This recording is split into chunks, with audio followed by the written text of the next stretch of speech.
Hermanos, buenos días. Los invito a que vayan, ¿a qué creen? A 1 Corintios 10, 11. Hoy Números va a empezar en 1 Corintios 10, 11.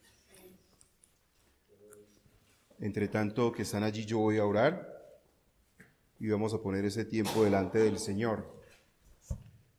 Amado Jesús, qué regocijo y qué gusto estar aquí para estudiar tu palabra y aprender de ella. Concédenos hoy unos oídos atentos, una mente despierta y un corazón dispuesto para entender y escuchar y aprender, reaprender. Muchas veces hemos pasado por este libro, a veces con pereza o desánimo. Números, ¿qué es esto? Números aquí, censo allí. Pero Señor, tú eres glorioso y a través de lo que vamos a estudiar hoy vamos a verlo como tú lo has visto, Señor. A nuestro Señor Jesucristo glorioso allí, presente en esas páginas. Así que concédenos esa bendición de poder escuchar atentamente tu palabra, de poder enseñarla con claridad a todos mis hermanos. Solo en el nombre de Jesús. Amén y amén. Como ya están allí, vamos a una breve introducción.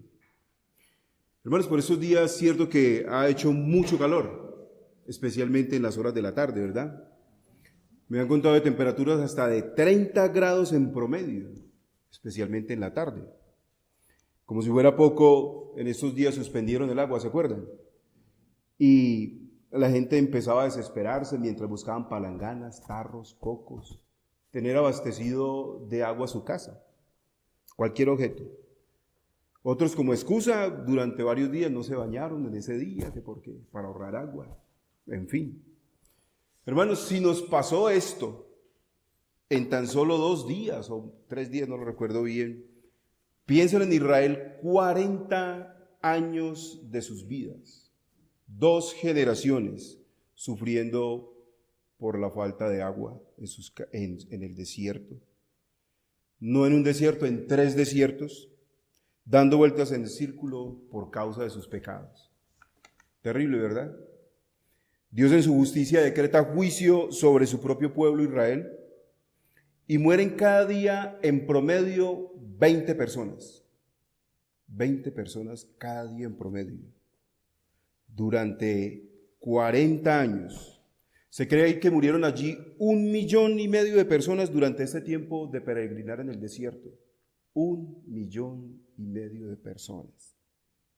40 años de prueba. Morían, fosa común. Seguían su descontento, su viaje de amargura, murmuración, fosa común. Seguían su viaje, la queja, la prueba, castigo, disciplina, fosa común. Muerte, angustia, desesperación, fosa común. Hermanos, no era nada fácil para ellos ver morir uno tras otro a sus amigos, a sus vecinos, padres, hermanos quizás, en un viaje que debería durar tan solo 11 días. 11 días en línea recta era lo que debía durar el viaje de donde estaban, desde ese desierto, Moab, hasta las puertas de la tierra prometida. 11 días. Y pasaron 40 años, 38 para más concreto. Era poca distancia, pero pasaban los años y no se acababa ese peregrinar, ese viaje. Entonces, en este libro de Números, que se desarrolla totalmente en el desierto, a 45 grados en promedio, 45 grados en promedio, veremos al pueblo de Israel como nunca antes lo habíamos visto. Esto es, lo veremos marchando ordenadamente hacia la tierra prometida. Dios es un Dios de orden, lo sabemos nosotros. Él mismo los ordenó por sus tribus y sus escuadrones. También los veremos siendo dirigidos por su máximo líder Moisés, un hombre humilde como ningún otro. Hablaba con Dios cara a cara, pero no entró en la tierra prometida. Lo veremos a través de cada capítulo, rebelándose continuamente contra el Señor. Esto es el pueblo de Israel, con incredulidad, desobediencia y obstinación. pero también lo veremos, a pesar de todo esto, recibiendo la incomprensible misericordia del Señor, en el cumplimiento de su promesa a Abraham, Isaac y Jacob, de darles una tierra, de darles una patria, de darle la tierra prometida como herencia. Dios sustenta a los rebeldes todos los días, cada mañana, con maná y agua de la roca. Caramba, y ni sus vestidos ni sus sandalias se desgastaban. ¿Recuerdan ese pasaje? Ni sus vestidos ni sus sandalias se desgastaban. Dios les daba en abundancia agua de la roca, les daba codornices, que era eran unas aves de carne muy fina, una nube que los protegía de día, y era Cristo mismo, según las Escrituras, dándoles sombra y alivio. Y de noche en temperaturas por debajo de los 4 grados, así se enfría el desierto en la noche, les daba calor. ¡Qué misericordia del Señor! ¡Qué favor tan inmerecido, hermanos! Ahora sí, están ahí en 1 Corintios 10:11, vamos a leerlo. 1 Corintios 10:11. Déjenme, yo llego hasta allí. 1 Corintios 10:11. ¿Qué nos dice la palabra?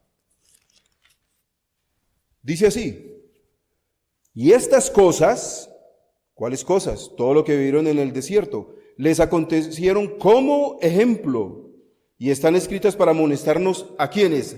A nosotros, hermanos, a quienes han alcanzado los fines de los siglos. A quienes han alcanzado los fines de los siglos.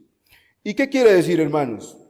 Que este libro se escribió no solo para el Israel de aquel entonces, sino también como advertencia a nosotros, el pueblo de Dios. Como advertencia para nosotros, hermanos, ese pueblo de Dios que somos. El Israel actual, en nuestro peregrinaje por este mundo, para que no seamos incrédulos, ni rebeldes, ni desobedientes, ni idólatras, ni fornicarios, sino un pueblo santo, apartado para el Señor, batallador contra el pecado, ya no en escuadrones, como el pueblo de Israel de la antigüedad, sino en unidad, la unidad del cuerpo de Cristo. Su iglesia, corriendo la carrera con la mirada puesta en esa nube, Cristo mismo, Cristo el Señor, que iba en esa nube para llegar a la ciudad celestial, de la cual Él es el artífice. Leamos, por favor, Apocalipsis 21, 2. Apocalipsis 21, 2. ¿Qué nos dice? Apocalipsis 21, 2. Escuchen esto. Vean esto, más bien, qué maravilla. Y yo, Juan, vi la santa ciudad, la nueva Jerusalén, descender del cielo de Dios, dispuesta como una esposa ataviada para su marido. Apocalipsis 21, 2. Así que estaremos con Él. Esa es nuestra ciudad, nos pertenece. Dios compró para este pueblo ese derecho de estar en esa ciudad, la ciudad celestial. Allá llegaremos, hermanos. Allá llegaremos con el favor del Señor. Pero antes, como a Israel su pueblo, Dios probará a su iglesia. Escuchen esto, hermanos. Tratará a su iglesia. Disciplinará a su iglesia. Reprenderá a su iglesia. Para que pueda entrar en la ciudad como una iglesia santa. Porque nosotros sabemos cuál es el deseo, cuál es la voluntad, cuál es el deseo de Dios. Vuestra santificación. Y sin santidad nadie verá al Señor. Allá llegaremos, hermanos, santos como Él lo desea. Una iglesia que glorifique su santo nombre y al mismo tiempo le tendrá compasión durante este tiempo, hermanos, durante este peregrinar, con todo lo que vivimos en nuestra vida. Dios nos tendrá compasión, nos tendrá misericordia, como a Israel continuamente se lo demostraba y obraba en ellos. Así que Dios es maravilloso y misericordioso. Fin de la introducción. De Números, hermanos, veremos 3 aspectos muy importantes. ¿Cuáles son? Primero veremos un panorama general. Tiene números 36 capítulos, vamos a verlo en un panorama general. En segundo lugar, veremos unos temas principales. Y en tercer lugar, tendremos las conexiones con el Evangelio. Espero y anhelo que llegue pronto ese tiempo, y así va a ser. Entonces vamos al panorama general. ¿Qué es números? ¿Qué es números? ¿Cómo lo definiríamos y de entrada y cómo lo resumiríamos? Carlos Perea, resúmame en números. Hermanos, resumamos números. Va a ser así. Números es el relato del viaje de los hijos de Israel desde el monte Sinaí hasta las puertas mismas de la tierra prometida. Además, contiene varias leyes que tienen que ver con la organización de Israel como el pueblo santo de Dios. Las leyes enseñan cómo debe vivir Israel para seguir disfrutando de las bendiciones de Dios en su marcha hacia la tierra y aún después de la ocupación de esa tierra prometida. Ahora, tristemente veremos que toda una generación se perdió en el desierto por causa de la incredulidad, por su falta de fe, y vagaron sin rumbo por 40 años. Tremendo, ¿cierto? Las citas bíblicas que vamos a tener son Romanos capítulo 15, 4 y la que acabamos de leer, 1 Corintios 10, 11. En Romanos 15, 4, 13 dice, porque las cosas que se escribieron antes, para nuestra enseñanza se escribieron, a fin de que por la paciencia y la consolación de las Escrituras tengamos esperanza. Y esa esperanza no defrauda, porque está puesta en Cristo, autor y consumador de nuestra fe. Aritmois o Números fue escrito entre el 1450 y 1420 antes de Cristo. Esa es la cronología de la escritura de este libro. ¿Qué significa números? ¿Saben qué significa? En hebreo, Banitbar. Banitbar, con la B larga. Banitbar. Significa en el desierto, si lo tradujéramos del hebreo al español. En el desierto, porque este libro de números fue escrito en el desierto. Entonces, ¿cómo se llama? Banitbar en hebreo. ¿Y qué significa? En el desierto. Toda la historia se desarrolla en el desierto. Ahora, en la versión griega, de los 70 a la Septuaginta, se le llama Liber Numerum, o libro de los números, o aritmois, que viene de aritmética o matemática. Números es el cuarto libro del Pentateuco. Contiene 36 capítulos. Es bien extenso. Empieza con un censo del ejército en el capítulo número 1 y termina con un censo del ejército en el capítulo número 26, después de 40 años. Este censo inicial determina un aproximado de 2.5 millones de personas marchando por escuadrones a la vista de los demás pueblos, ordenadamente con el tabernáculo en el centro, banderas, estandartes. Yo creo que era una cosa tremenda y maravillosa ver a ese pueblo dirigirse por el desierto. ¿Quiénes son estos? ¡Qué poco de gente! Temían las ciudades por las que iban a pasar, porque nos van a destruir, son muchos. Y ahí iba Israel, con su nube siempre encima. Uno trata de imaginarse eso y caramba, eso debe ser bastante impresionante ver a todo un pueblo marchando, pero ordenadamente, por un desierto. ¿Y estos para dónde van? Mira, este poco de gente, ¿qué? ¿Quiénes son? Ese era Israel, así marchaban por el desierto. Bien, Dios sabía de antemano que su rebeldía los dejaría vagando por 40 años en el desierto. Por eso los organiza muy bien por tribus, escuadrones, estandartes, banderas. Instituye allí el lugar santo para adorar, el tabernáculo. Y la misma presencia de Dios en medio de ellos, y es así como los levitas o sacerdotes mediaban y oficiaban en ese tabernáculo entre el pueblo y Dios. Ahora Moisés les expuso los mandamientos y ellos aceptaron y firmaron el primer pacto, pero lo incumplen. Eran 613 leyes Dentro de ellas estaban incluidos los 10 mandamientos. Entonces, hermanos, hasta aquí, a esta altura podemos definir a Números con toda certeza con estos términos. Número 6, la misericordia y la paciencia de Dios para con un pueblo por 40 años de rebelión. La misericordia y la paciencia de Dios por 40 años, Dios guiando a su pueblo, cumpliendo un propósito por 40 años de rebelión.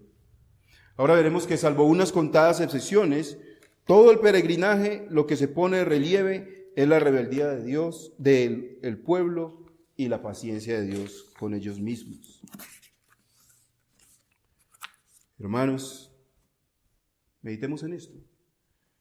¿No dice el Señor en su palabra que somos extranjeros y peregrinos en esta tierra?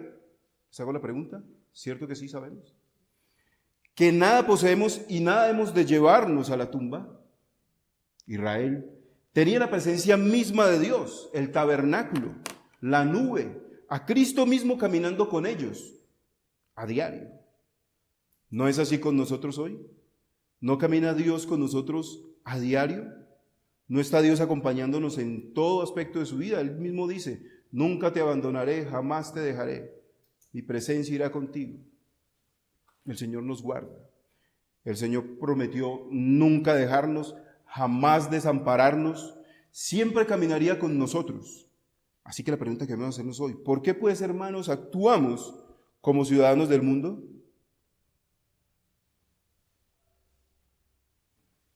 Como sedentarios, acomodados aquí en esta tierra, como si poseyéramos algo,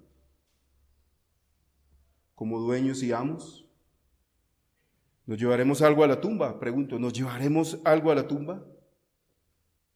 A través de Israel, Dios nos muestra hoy con estas advertencias, con estas situaciones, que no endurezcamos nuestro corazón, que prestemos más atención a lo que hemos oído, no sea que en este peregrinar, porque estamos en un peregrinar, perdamos el rumbo. No sea, hermanos, que siendo avisados nosotros como iglesia, perdamos el rumbo. Ojo, hermanos, continuemos. Ahora hay 3 lugares desérticos que son claves. Primero, Sinaí y el monte Sinaí. Sinaí el desierto y en este Sinaí hay un monte, el monte Sinaí, donde acampan allí. Llegan después de 2 años de haber salido de Egipto, pasan 2 años de desierto y llegan allí a Sinaí y se asientan por un largo tiempo. Allí se dan los 10 mandamientos, se construye el tabernáculo, hay leyes para el pueblo de Dios que iba a peregrinar por 40 años. Ahora, no olvidemos lo que significa el desierto. ¿Qué significa para nosotros el desierto? Prueba, fuego. Israel es sentenciado por Dios a pasar por ella. Prueba y fuego, 40 años. Recordemos, un día por cada año. Serían no 40 días, sino 40 años. En ese horrible desierto por causa de su rebelión. Dios tiene un pueblo pasando por el desierto de este mundo. Nosotros somos el Israel actual. Hay aflicción, hay enfermedad, hay tribulación, hay serpientes de fuego, como lo vivió Israel. Pero también, hermanos, hay promesas. Dios es un Dios maravilloso. Hay promesas. Aunque ande en valle de sombra de muerte, no temeré mal alguno. Salmo 23. Y no temas, porque yo estoy contigo. No desmayes, porque yo soy tu Dios que te esfuerzo. Isaías 41:10. Siempre te ayudaré. Siempre te sustentaré con la diestra de mi justicia. Hermanos, así como hay prueba y tribulación y angustias, enfermedad en este valle de sombra de muerte, también hay promesas de Dios. En Bamidbar, o Números, en el desierto, se ve la misericordia de Dios aún con un pueblo rebelde y pecador. El segundo desierto, Cades Barnea o Parán, ¿les suena? Aquí se dan aspectos muy importantes como la misión de los 2 espías, agua de la roca, la manifestación de las rebeliones contra Dios, capítulo 20, agua de la roca. La rebelión de Coré, esa es muy conocida. La vara de Aarón que florece, y cada una con una especial connotación. Ahora está el tercer desierto, que es el de Moab, el final. Desierto del otro lado del Jordán, frente a la tierra prometida. Eso está en el capítulo 22 al 36, allí se desarrolla esta última parte. Se narran diferentes guerras de Israel. El profeta Balaán, ¿recuerdan? Balaán y su burra. El último censo, capítulo 26. Josué es el designado como el sucesor de Moisés. Y diferentes leyes preparatorias para entrar y obedecer en la tierra prometida, en la tierra de Canaán. Dios está preparando a su pueblo para entrar a esta tierra. Así que hubo al menos 2 años entre la salida de Egipto y el arribo al desierto de Sinaí. Allí recibieron los mandamientos, construyeron el tabernáculo, la presencia de Dios estaría con ellos. Así que la santidad de Dios estaría en el centro de sus vidas. Ellos serían un pueblo santo, apartado de todos los pueblos, para darle gloria al Señor. Ahora, el pueblo rebelde siempre está desobedeciendo al Señor. Dios mismo lo dice, pueblo rebelde y obstinado. Muchas veces durante este tiempo en el desierto dijo, apártate Moisés, que voy a destruir a este pueblo. Apártate Moisés, voy a destruir a este pueblo. Y eso era continuamente, hermanos, continuamente. Ahora, este pueblo incrédulo y siempre, aunque caminan a la tierra, su corazón está mirando hacia Egipto. Es algo así como esto. Vienen así, pero están haciendo así. Están haciendo así. Van para Egipto, van para la tierra prometida, pero su corazón está allá en Canaán. Recuerden la mujer de Lot. Ella deseaba estar allá en Sodoma y Gomorra. Por eso miró hacia atrás y se convirtió en sal. Así mismo el pueblo de Israel, aunque va para allá, para la tierra prometida, tiene su corazón en Egipto. Y en Egipto las condiciones no eran muy buenas. Recuerden, en Egipto estaban en esclavitud. Pero bueno, podían alegar, siquiera teníamos sombra. En Egipto estaban en esclavitud y les daban en una olla verduras que ellos mismos podían cocinar. Los puerros, los ajos, lo que dice ahí en la palabra del Señor. Estaban allá en una condición paupérrima, pero anhelaban estar allá. Porque aquí lo único que veían era arena, desierto y ese maná. Y llegaron a quedarse. Otra vez maná. Hojuelitas en la mañana. Hojuelitas al mediodía y hojuelitas en la noche. Uno naturalmente les daría razón a ellos de decir hojuelitas, hojuelitas, hojuelitas a toda hora. Se cansaron, les llegó hasta acá. Pero ¿cuál debería ser la actitud de un hijo de Dios viendo al Señor con su nube brindándoles amparo a pesar de eso? ¿Cuál debería ser la actitud? ¿Y cuál es la actitud de nosotros ahora viendo la misericordia del Señor? ¿Queja también? ¿Reproche también? Uy, Señor, otra vez huevito con jamón, salchicha y pancito y chocolate de ayuno otra vez. Variemos el menú.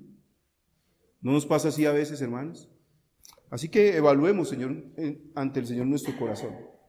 Que aún teniendo la bendición y la misericordia de Dios, aún hay queja, aún hay reproche, aún hay, podría ser mejor, pecaminosamente contra el Señor. Es interesante que el centro del campamento era el tabernáculo, o sea, la presencia de Dios misma. De la misma manera, hoy en la iglesia, cada creyente tiene un lugar que ocupar y unos dones que desarrollar, sin olvidar que el Señor debe estar siempre en el centro. De este modo se subraya la diversidad y la unidad del cuerpo de Cristo. Israel marchaba en una total unidad, a pesar de su incredulidad, pero marchaban juntos. Nosotros como iglesia estamos marchando juntos hacia un mismo propósito, que es Cristo Jesús, nuestro Señor. Ahora pasamos, hermanos, a los temas principales. Hay unos temas principales y se han desarrollado aquí, para que entendamos en compendio en estos 3 temas principales qué es números. Ya habíamos aclarado que era el peregrinar del pueblo de Israel durante 40 años, que era la misericordia de Dios durante 40 años con un pueblo pecador. Pero en estos 3 temas principales me da más concisamente y precisamente lo que es números. Primero, la misericordia de Dios y la fidelidad de Dios. Números presenta a Dios que va guiando y consolando a su pueblo mientras les ofrece el perdón, la reconciliación y la esperanza. Su rebelión e infidelidad se contrasta con el amor fiel de Dios hacia ellos. Eso está en el capítulo 14, 18. Ahora, en segundo lugar, ¿qué vemos también? La justicia de Dios, como uno de esos temas principales del libro de Números. Números describe el descontento, las quejas y la rebelión del pueblo y de sus líderes contra Dios y sus provisiones. Aunque Dios es misericordioso, el juicio sigue a la rebelión continua y la falta de fe. Vamos a leer, por favor, Hebreos 3, 16, 19. Hebreos 3, 16, 19. Está hablando acerca del pueblo de Israel. Le está hablando a los hebreos. ¿Quiénes fueron los que, habiendo oído, le provocaron? ¿No fueron todos los que salieron de Egipto por mano de Moisés? ¿Y con quiénes estuvo él disgustado 40 años? Disgustado. Cuando yo leí la palabra disgustado, 40 años. Ese pueblo durante 40 años no agradó al Señor. Estuvo disgustado con él, con los que pecaron, cuyos cuerpos cayeron en el desierto, y a quienes juró que no entrarían en su reposo, sino a aquellos que desobedecieron, y vemos que no pudieron entrar a causa de la incredulidad. Oh, hermanos, incredulidad en el pueblo de Dios, falta de fe. Ahora, en tercer lugar, la esperanza. La desobediencia trae el juicio y el dolor, pero el arrepentimiento y la obediencia resultan en el perdón y la esperanza. Oh, qué penosa condición, hermanos. Israel pecaba, sufría castigo, se arrepentía y alcanzaba misericordia. Miren cada caso, la rebelión, las serpientes, cada caso dentro de Números, y verán este mismo patrón. Hay arrepentimiento, hay un clamar al Señor porque los salve de esto o los ayude de esto, pero hay un persistente pecado, ¿No les suena eso a un caso conocido? ¿El de nosotros mismos, hermanos? ¿No les suena eso a un caso conocido? Incluso después de sus repetidos fracasos, Dios no abandonó a los israelitas para que murieran en el desierto. A través de este y otros acontecimientos significativos, Números presenta las verdades de que Dios es soberano y que su plan será cumplido. Así que lo que Dios prometió a Abraham, Isaac y Jacob se cumplirá sí o sí, por su perfecta voluntad y su perfecto plan. Eso es a otro nivel de compasión y misericordia de Dios para un pueblo pecador. Pero vamos a entrar ahora, hermanos, vista la historia, visto lo que ha pasado en el desierto durante 40 años, vista la rebelión del pueblo, vista la misericordia del Señor, visto todos esos aspectos, ahora vamos a entrar a ver el punto fundamental, que es la conexión con el Evangelio. Tengo unos minutos para hablar acerca de esto, la conexión que tiene con el Evangelio el libro de Números. La salvación de Dios, Cristo mismo ya no inmerso en este libro. ¿Dónde está Cristo aquí en este libro de Números? Busquémoslo, sino tan evidente, tan palpable, tan reconocible, y lo vamos a hacer a través de dos historias, dos tremendas historias. Vamos a ver su evidente plan y su propósito para los que va a redimir. La conexión o conexiones con el Evangelio, aunque son bastantes, tomaremos esas dos centrales. Así que en la conexión con el Evangelio, hermanos, la demanda de Dios por santidad a su pueblo está total y finalmente satisfecha en Jesucristo, en Cristo Jesús, quien vino a cumplir la ley por nosotros. Leamos brevemente Mateo 5:17. Yo se los voy a leer acá, más bien, Mateo 5:17. No penséis que he venido para abrogar la ley o los profetas. No he venido para abrogar, sino para cumplir. Cristo mismo es el cumplimiento de la ley y está presente en cada capítulo del Antiguo Testamento, que es imposible no hallarlo allí. Tan real que lo puedes ver con una claridad inusitada, diáfano, magnífico. El concepto del Mesías prometido se extiende por todo este libro. Juan 5, 3, 39, ¿qué nos dice? escudriñad las Escrituras, escudriñad el libro, porque a vosotros os parece que en ellas tenéis la vida eterna, y ellas son las que dan testimonio de mí. Cuando el Señor Jesucristo dice estas palabras, ¿a qué Escrituras se está refiriendo? Si en ese momento no había escrito Juan, no había escrito Pablo, no había escrito Pedro. No está hablando a libros como el de Números, todo el Antiguo Testamento. ¿Tenían los apóstoles acceso a las cartas de otros apóstoles? Claro que no, aún no se habían escrito. Lo que nos está revelando es a su propia persona a través de los tipos de Cristo encontrados en personajes como José, Josué, Moisés, solo por citar algunos, los jueces, las simbologías de Levítico, lo veíamos en estas dos últimas enseñanzas con el pastor, qué significaba el tabernáculo, qué significaban esas leyes, qué significaban esos sacrificios. Todas estas cosas eran prefiguración del Mesías, del que había de venir, apuntaban totalmente a Cristo como el objetivo final del cumplimiento.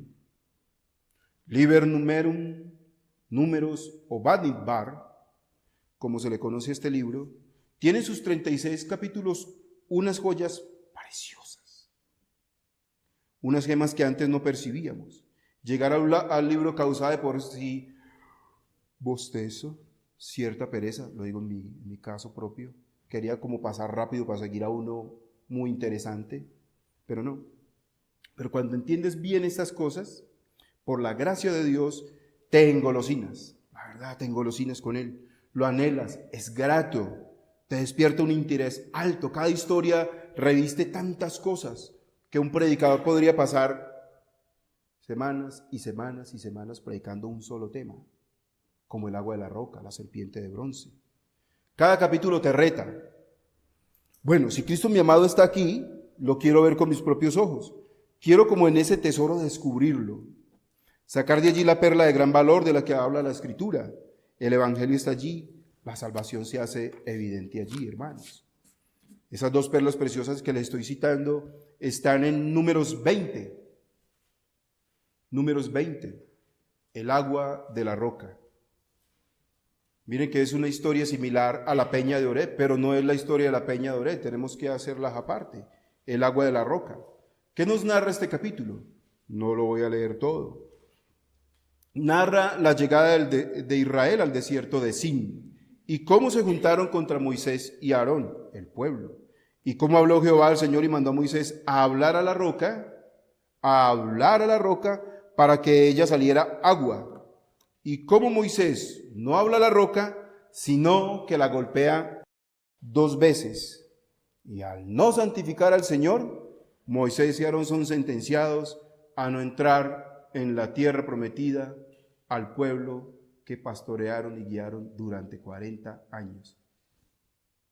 Tremendo. Esa es la historia como tal, la que leemos en Números 20. Esa es la historia. Pero en la salvación, en esta conexión que hacemos con el Evangelio, en la redención, eso tiene el significado más inmenso, más glorioso, y es que Cristo, nuestro Señor, la roca de nuestra salvación, es golpeado violentamente por la vara de la justicia de Dios, por causa no de sus pecados, hermanos, porque Él fue sin pecado, sino por causa de la iniquidad de ellos, a los que Él vino a salvar. A los que Él vino a salvar. Juan 19:30, ¿qué nos dice? Pero uno de los soldados le abrió el costado con una lanza, y al instante salió sangre y agua. Ahora, Cristo, ¿qué dice de Él mismo? Él es nuestra fuente de agua de vida. El que tenga sed, venga y beba de Él, como lo dice la Escritura. Todos teníamos sed de justicia, moríamos secos en nuestros pecados. Y aunque no suplicamos por el agua de vida con ruego y humildemente, sino que con pecado y soberbia reclamamos, Cristo proveyó de sí mismo la panacea, el agua, el remedio, la solución, el agua que nos dio y que aún hoy nos sigue dando vida. Él es nuestra fuente de agua de vida, así como lo fue para Israel en ese tiempo, cuando Moisés golpeó la roca. Juan 7, 37 y 39 dice: en el último y gran día de la fiesta, Jesús se puso en pie y alzó la voz, diciendo: si alguno tiene sed, venga a mí y beba. Israel en el desierto siempre estaba sediento. Era un calor bastante alto. El pecador siempre está sediento. Todos nosotros estamos sedientos, hermanos. Pero increíblemente, hermanos, tenemos no agua dispuesta para beber. No tenemos un vaso cuando tenemos sed. Ya no tenemos un vaso, hermano. Dice que de su interior brotarán ríos de agua viva. Tenemos una fuente, verdaderos ríos de agua viva. Ahora veamos pues sin reserva. Veamos pues sin reserva alguna, a borbotones de esa fuente de agua que es Jesucristo nuestro Señor, hermanos. El que cree en mí, como dice la Escritura, de su interior correrán ríos de agua viva. Así que debemos, hermanos, decir como decía la mujer samaritana: Señor, dame de esa agua para que no tenga sed yo jamás. Juan 4:15. Hermanos, terminamos con esas conexiones dándole la importancia que merita el libro de Números.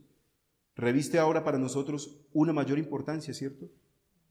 Es muy interesante saber esas historias que están contenidas acá, ¿verdad? Porque vemos ahí claramente la obra de nuestro Señor Jesucristo desde la antigüedad. Dios lleva a su pueblo al cumplimiento de su palabra, a llevar a cabo su perfecta voluntad. Ahora, ¿quieren conocer la otra perla de la que les hablaba? La segunda conexión que hacemos con el Evangelio. Vamos a verla a continuación. Esta está leyendo el libro de Números, capítulo 21, desde el verso 4, la serpiente de bronce. ¿Quién no ha escuchado hablar de la serpiente de bronce? ¿Quién no ha leído ese pasaje? ¿Cuántas prédicas no se han hecho acerca de la serpiente de bronce? El hermano Héctor nos habló una hace poco y se nos quedan grabadas muchas cosas en la mente de la aplicación de la serpiente de bronce. Así que la imagen de la serpiente de bronce levantada sobre un asta para otorgar la curación física también prefigura a Cristo siendo levantado, ya sea en la cruz o en el ministerio de la palabra, para que cualquiera que lo mire por la fe pueda obtener la salud espiritual y vida. En el Evangelio, la palabra del Señor, Cristo es vestido de pecado. Dios lo vistió de pecado. Él fue escogido por el Padre para salvar a unos escogidos. El escogido por los escogidos. Cristo lleva sobre sí la maldición. Cristo se asimila a una serpiente. Recuerden, en el Edén la serpiente fue maldecida. Como la serpiente es levantada, así Él es levantado. Juan 3:14. Yo se los leo. Y como Moisés levantó la serpiente en el desierto, así es necesario que sea levantado el Hijo del Hombre. Jesús se asimila en este caso a una serpiente, porque al llevar el pecado también lleva la maldición. Para que nosotros como iglesia, hermanos, es fundamental que entendamos esto hoy, ya que como pueblo de Dios, por causa del pecado, somos mordidos mortalmente con un veneno letal. El pecado es supremamente pecaminoso. Hiere, mata, lastima. Qué cosa más horrible que nos aparte de Dios, que apartarnos de Dios por causa del pecado. Eso es el pecado en nuestras vidas. Dios nos manda que cuando seamos mordidos, miremos a Cristo y hallemos salvación. Este es el arrepentimiento que nos trae libertad y sanidad. Por eso dice: puesto los ojos ¿en quién? En Jesús, el autor y consumador de nuestra fe. Ahora, hay una gran paradoja aquí, hermanos, para la aplicación a nuestras vidas. Hay una gran paradoja. ¿Cuál es? Israel, y también vale como un compendio de lo que hemos visto hoy. Israel está acampado por sus tribus ordenadamente con el tabernáculo en el centro, listos para entrar en la tierra prometida. Vienen de 38 años de vagar por el desierto, están listos para entrar, Moisés les da las últimas recomendaciones, les deja a Josué listos para que él sea el que los entre, los va a entrar como un pueblo guerrero. Recuerden que ahí en adelante vienen batallas, más de 31 batallas, 30 victorias, una derrota, vienen en lo que es la tierra de Canaán. Así que el pueblo se está listando como un batallón, de ahí el censo al comienzo y de ahí el censo al final. Solo de los guerreros, mire que no contabilizó a las mujeres, a los niños y a los ancianos, solo los guerreros, porque iban a entrar con guerras a tomar posesión. Por eso durante 38 años en ese desierto los preparó. Todo este tiempo, todo eso que pasaron fue una preparación para entrar allí, a esa tierra prometida. Ahora ya están listos para entrar. Ahora ya están ahí por sus ejércitos, por sus tribus, la tribu de Dan, la tribu de Leví, la tribu de Isaacar, de Zabulón, ordenadamente están ahí en ese desierto. Tiene que ser un lugar muy amplio. Están allí en la llanura de Moab. Moisés les está hablando. Pero ¿sabe qué pasa mientras ellos están ahí en la llanura de Moab? Hay un profeta falso, se llama Balaam. Está dispuesto a emitir 4 o 5 oráculos de maldición contra ellos. Cuando Dios toma a este Balaam y mientras él empezaba a hacer lo que quería hacer ese rey Balac, Dios cambia todas esas cosas y en vez de esos oráculos de maldición, ahora él está dando oráculos de bendición para el pueblo. Él no puede hablar otra cosa. Él mismo lo dice en sus oráculos. Yo quiero hacer esto, yo quiero hacer lo que Balac me va a pagar, quiero maldecir a este pueblo, pero Dios pone en él, por el Espíritu Santo, pone en ese momento bendición sobre el pueblo de Israel que está allá acampando. Lo paradójico no es eso. Dios es milagroso y es poderoso para obrar a través hasta de una burra a la cual hizo hablar. ¿Cuál es la gran paradoja acá? Escuchen esto. Acampando por tribus en la llanura de Moab, aborreciendo a Dios y sus propias vidas a toda hora. Uy, guácala este maná. Otra vez codorniz. Les recuerdo que codorniz era la carne más fina de ave que había. Aún así son resguardados del gran calor por una nube de día y columna de fuego de noche en un desierto donde la temperatura baja dramáticamente al caer la tarde. Esa nube es el mismo Cristo según la Escritura. Y mientras Dios los alimenta con comida del cielo, maná, y la carne de las aves más finas, las codornices, y el agua de una peña, ellos esa agüita que tenían no la tomaban y después vámonos de la peña. Ellos tenían cómo llevarla. Tenían sus tarros, sus ollas, sus cosas. Ellos llevaban agua consigo. ¿Cierto? Es apenas lógico. Aquí hay agua abundante, vamos a seguir caminando. Guardan agua en una bolsa de esas de cuero o lo que sea. Ellos llevaban su provisión para el desierto.